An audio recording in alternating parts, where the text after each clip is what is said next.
السلام عليكم ورحمة الله وبركاته. اللهم صل وسلم وزد وبارك عليك يا حبيبي يا رسول الله. حبيب قلبي، ان شاء الله النهارده هنعمل مع بعض السميد التركي. تحفة تحفة بجد، حاجة خطيرة كده، يعني ان شاء الله من ورا الخيال كده رهيب. ودي قناتي يا حبيب قلبي، قناة مطبخ البيت الكبير. اللي اول مرة يشوفني ما ينسانيش من الاشتراك في القناة والضغط على زر الجرس وكومنت كده حلو يا حبايبي. يلا حبيب قلبي، هندخل مع بعض نشوف عملناه بالجمال ده ازاي، زي لفائف الصوف ما شاء الله اللهم بارك. رهيب كده يا حبيب قلبي. من بره كده مقرمش كده، ومن جوه طري وهش وخفيف جدا، قطني كده، بسم الله ما شاء الله. اول حاجه في المقادير بتاعتنا يا حبايب قلبي، انا هعجن في العجان. هحط مج من الميه ونفس المج كده من الحليب. الكميه معايا الكيلو هياخد معايا كوب ونص ميه وكوب حليب. وحطيت هنا 6 معالق من السكر، واللي عاوز يقللهم يقللهم، بس هو بصراحه بيبقى طعمه احلى لما بنظبط السكر فيه.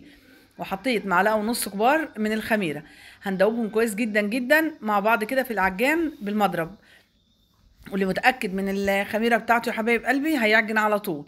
اللي مش متاكد او اول مره يستعملها هيسيبها يعمل لها تيست ويستعملها. ومعايا هنا دول اختياري برضو معلقتين اتنين لبن بودر.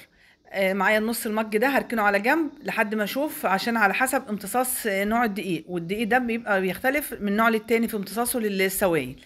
اركنهم كده شويه حبايب قلبي. لما تفعلت الخميره ابدا كده احط الدقيق معايا، والدقيق ده كيلو. وحطيت عليه كده معلقه صغيره من الملح. والفانيليا دي يا حبايب قلبي انا قلت لكم كتير في كل فيديوهاتي، انا بحبها جدا جدا في المخبوزات والمعجنات، معايا بتفرق بصراحه 180 درجه. ما بتبانش كفانيليا كحاجه حلويات، بس خطيره خطيره، بتدي طعم وريحه كده جميله جدا. لما عجنت كده شغلت العجان. طبعا لقيت السوائل شويه، حطيت كده معلقتين بمعلقتين، وكانوا كافيين جدا جدا، مع مج ونص ميه ومج ونص دقيق. وبعد كده حطيت نص مج من الزيت، وعجنت كويس جدا جدا مع الزيت كده في العجان. لما اختفى تماما وكله اندمج مع بعضه، نزلتها كده على الرخامه دقيقتين اتنين كده، اخبط فيها واعجن كده، انشط الجلوتين اكتر معايا. وجبت البوله معايا كده، العجينه بسم الله ما شاء الله ناعمه وجميله جدا جدا وطريه وما بتلزقش في نفس الوقت. عملت البوله بمسحه زيت كده، وهنغطيها بقى كده حبايب قلبي ونسيبها تختمر. وما نخليها، انا ما بخليهاش خمر كامل عشان اخد افضل نتيجه، على مشكل ما تزيدش في الخمر زياده عن اللزوم. ما شاء الله لا قوه الا بالله، العجينه رهيبه مليانه هوا، والخدمه بتاعه العجين فيها ادتني نتيجه ممتازه. هبدا طبعا عشان العجينه كبيره، الكيلو على بعضه هركن اقطعها نصين كده بالشكل ده بالسكرابر. وابدا كده اقسم كل جزء نصين تاني، واقطعه بقى معايا كده. والقطعه يا حبايب قلبي بتاعه السميد يعني يا ريت ما نقللهاش عن 100 جرام، يعني هي ممكن توصل ل 120 140.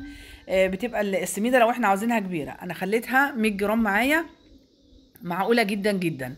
ما شاء الله. اللي عايزها بقى يخليها اكبر براحتكم خالص، بس اقل بصراحة مش هتبقى حلوة، هتبقى زي البقسماط كده. انما ده جميلة جدا، كانت هشة وقطنية زي لفائف الصوف، الله اكبر اللهم بارك. بالشكل ده بكورها وبغطيها يا حبايب قلبي. اهم حاجة في كل المعجنات ان اول ما نقطع ان احنا نغطيها بكيس كده او بورق ستريتش عشان ما تعملش قشر معايا. وببدأ ابرمها برم كده يا حبايبي، مش بشكل ولا ببطط ولا بفرد ولا اي حاجة خالص، برم بس كده. واحطها على جنب، اعمل كل الكميه بالشكل ده.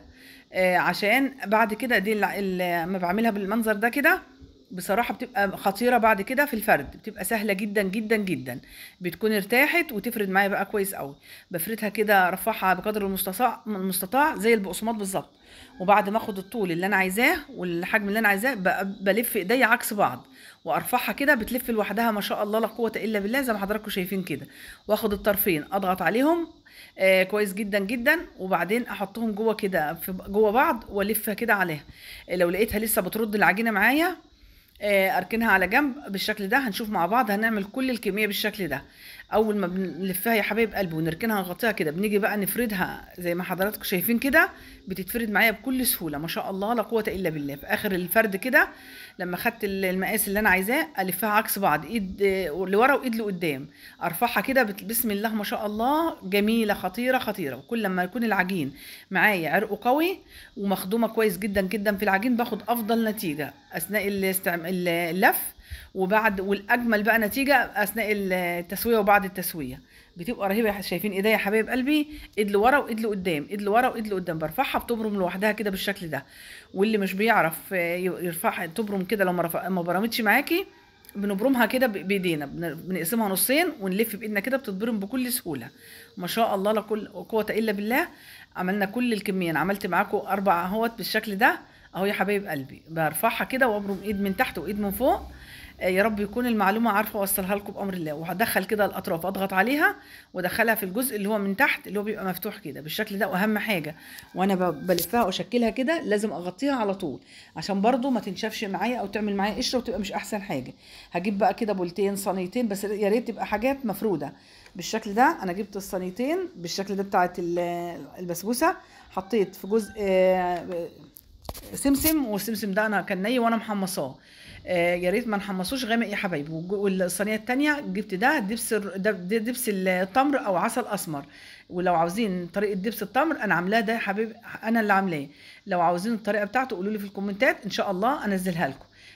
بحطها كده في العسل او دبس الرمل، دبس التمر بالشكل ده، واشيلها احطها في السمسم. لو انا عايزاها كلها من الجهتين الاتنين بدخلها كامل واقلبها في دبس التمر او العسل من الجهتين الاتنين، وبحطها في السمسم برضو على الجهتين. انا هنا بكتفي يعني باتجاه واحد بالشكل ده. ولو عاوزه اوسعها بقى كده بتبقى جميله العجينه طالما مخدومه وعرقها قوي، بتفرد معايا وبتديني الحجم اللي انا عايزاه.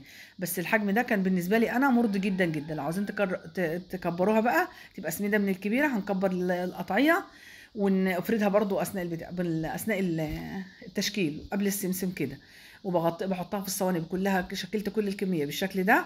ولازم نغطيها يا حبايب قلبي برضو، واكون مولعه الفرن على اعلى درجه حراره. وبحطها في الرف الاوسط على واكون مولعه من تحت بس. لو حمرت معايا من فوق او في مروحه بتحمر من فوق. انا الفرن عندي بيحمر ما شاء الله لا قوه الا بالله من فوق ومن تحت. هتكتفي بكده، ما بيحمرش هتولعها اخر دقيقتين 2 هياخد اللون الجميل الرائع ده. وما شاء الله بقى بنطلعه ونغطيه. ما شاء الله يا حبايب قلبي والله كانت مرضيه بابعد الحدود، خطيره. ان شاء الله تجربوها وتقولوا لي رايكم كده في الكومنتات. واللي شافني لحد هنا ما ينسانيش في الاشتراك في القناه والضغط على زر الجرس وكومنت حلو كده، والصلاه على الرسول صلى الله عليه وسلم. رائع يا حبايب قلبي ما شاء الله تحفه والله خطير. ان شاء الله تعملوه كده وهتقولوا رايكم في الكومنتات. يلا يا حبايب قلبي كده سهل جدا جدا جدا. نص كيلو دقيق او كيلو دقيق هتملي البيت خير ان شاء الله.